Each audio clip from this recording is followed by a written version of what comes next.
জানো তো এইবারটা না প্রচণ্ড পরিমাণে আনন্দ করেছি, নাচা গানা সব কিছু, মানে খুব আনন্দ করেছি। আর এদিকে আমার বরের পাচ্ছিল একটু ঘুম, আর ঘুম পেতে পেতেই বেচারির দেখো আবারও কাজ চলে এসেছে। শান্তি নেই গো একটা দিনও, এত ব্যস্ত মানুষ কি আর বলবো। তো কাজ করছিল, মানে একটা দিন রাখো অন্তত, ঘুরতে যাচ্ছি আমরা। জানো তো আমার বরকে নাচতে বললো, আমার বর কোনোদিন নাচে না, খুব প্রদিত কারণ হয়তো নাচে। তো দেখতে পাচ্ছ মানে এত ভালো লাগছিল যে না নেচে আর পারলো না।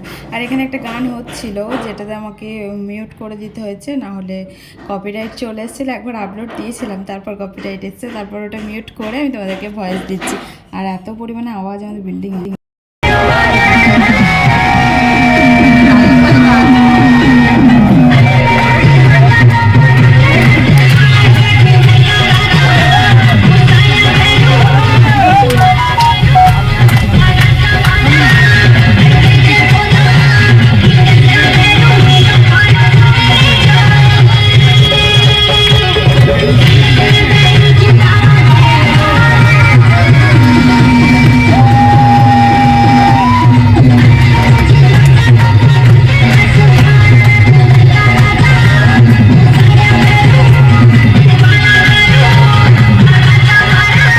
তো দেখো আমরা আনন্দ করতে করতে পৌঁছে গেছি বাবার কাছে। তো এখানে পার্কিংয়ে দাঁড় করানো হয়েছিল বাসটাকে। তো আগের বার কী হয়েছে যেন অনেকটা পথ হাঁটতে হয়েছিল, আমি ভেবেছিলাম হয়তো এবার কাছাকাছি কোথাও গিয়ে দাঁড়াবে, যেটা আমার প্রথমবার হয়েছিল। তারপর দেখি না, ওই জায়গাতেই দাঁড় করিয়েছে, আর অনেকটা দূর, প্রায় আধ ঘন্টা মতন হেঁটে আমাদের যেতে হয়েছে। যাই হোক অতটা কিছু মনে হয়নি, সবাই একসাথে আনন্দ করতে করতে যাচ্ছিলাম, তো তাই আর কিছু মনে হয়নি। কিন্তু কিছু দূর যাওয়ার পর সবাইকে আমরা হারিয়ে ফেলেছিলাম।